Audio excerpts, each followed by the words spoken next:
Okay, I'll just show you how to delete a mobile from the Bluetooth audio system in this 2017 Mercedes Benz A Class. So from any screen, it's just on music at the moment, but it could also be on Navi there. You can click, you've got radio, media, telephone. If I click telephone, now it's not very intuitive when it comes to deleting a mobile.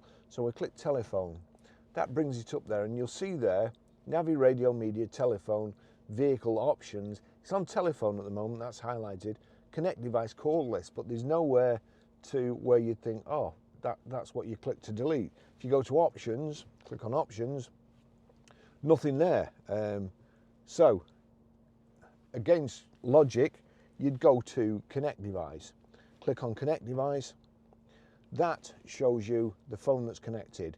We then go to this phone, this is the one I want to delete, and we just knock it across to settings to the cog there, select the cog, deauthorize, deauthorize. Do you want to deauthorize this device? Barry's iPhone 13 Pro. So no and yes, click yes. That's it gone. That's how you do it.